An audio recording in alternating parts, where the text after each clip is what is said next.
미주 가톨릭 방송의 청자 여러분 안녕하셨습니까? 오늘의 신앙 칼럼 예언의 중심 부제입니다. 오늘은 로널드 헤이저 신부님의 영예로운 패배입니다. 영국의 저명한 작가 아이리스 머독이 1970년에 발표한 소설 A Fairly Honorable Defeat에는 선과 악 양쪽의 다양한 인물이 등장한다.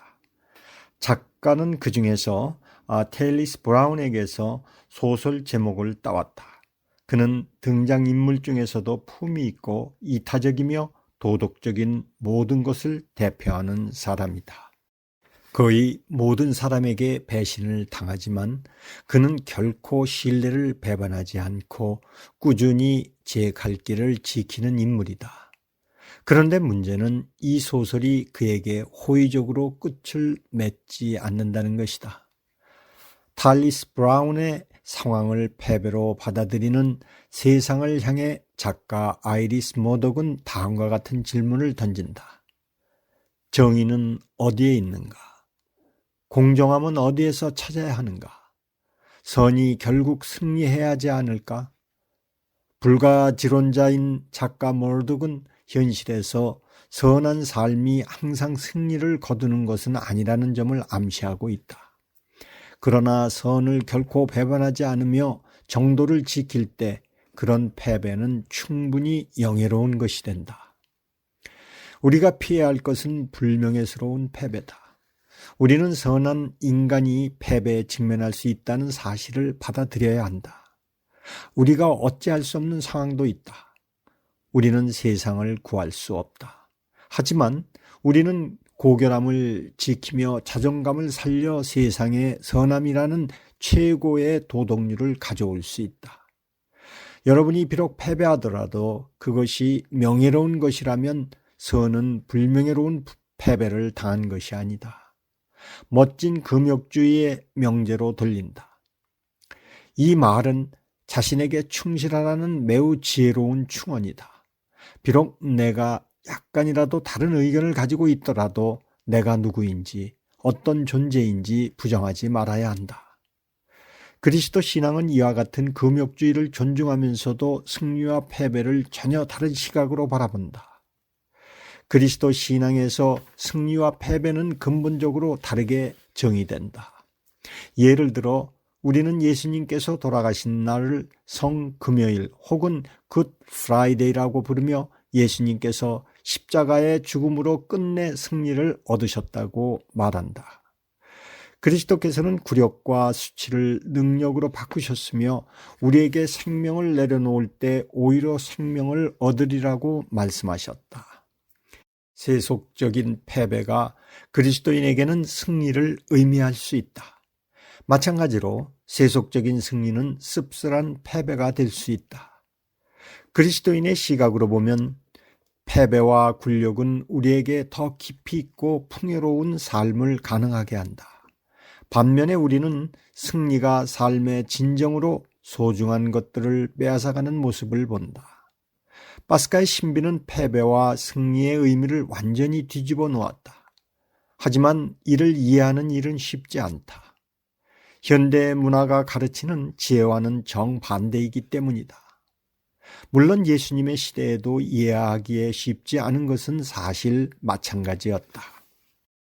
예수님께서 그 당시에 가장 수치스러운 십자가형으로 처형되신 후 초기 그리스도인들은 예수님께서 돌아가셨다는 사실 자체와 특히 처형 방법을 받아들이는데 큰 어려움을 겪었다. 그들은 오랫동안 기다리던 메시아, 예수님의 죽음을 상상할 수 없었다.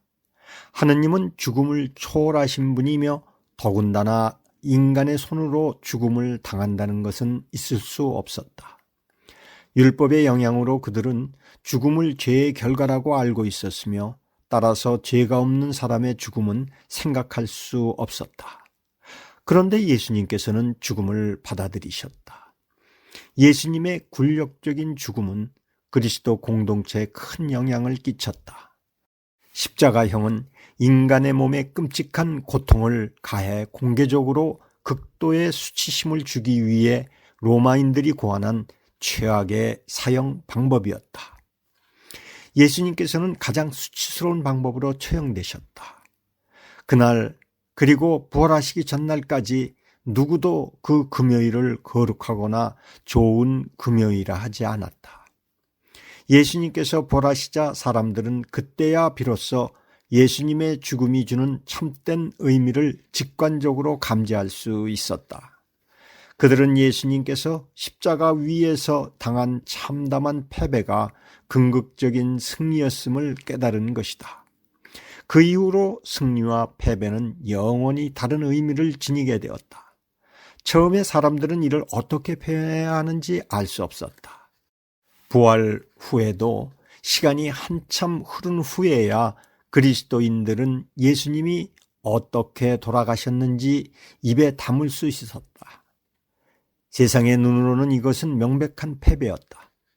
따라서 설명할 방법을 도저히 찾을 수 없었던 사람들은 침묵을 지킬 수밖에 없었다. 여기에 중대한 변화를 가져온 것은 바오로 사도의 회심과 회심이 가져온 그의 통찰력이었다. 유다교의 교리에 따라 성장한 바오로도 이렇게 수치스러운 죽음이 어떻게 승리가 될 수 있는지 설명하는 데 어려움을 겪었지만 그리스도교로 개종한 후 선이 죄의 모습으로 드러날 수 있다는 점과 심지어는 우리에게 죄 자체가 될 수 있다는 점을 결국에는 깨달을 수 있었다. 이것이 승리와 패배에 관한 우리의 개념을 완전히 뒤집었다. 십자가는 이제 최후 승리의 상징이다. 나는 여러분 가운데 있으면서 예수 그리스도여 곧 십자가에 못 박히신 분 외에는 아무것도 생각하지 않기로 결심하였습니다. 우리에게 열정을 주는 바오로 사도의 말씀이다. 우리는 여전히 성공과 불행, 명성, 영향력, 재물, 쾌락이라는 관점에서 승리와 패배를 판단하는 세상에서 살고 있다. 우리는 살면서 수없이 많은 패배를 맛볼 것이다. 현실적으로선 항상 승리하지 않는다. 따라서 불명예스러운 패배를 피하기 위해 온갖 노력을 해야 한다. 진리를 존중하는 그리스도 신앙은 우리에게 무척 많은 것을 요구하지만 그 열매는 달다. 오늘의 신앙 칼럼은 로널드 헤이저 신부님의 영예로운 패배였습니다. 지금까지 진행해 예영의 종신부제였습니다.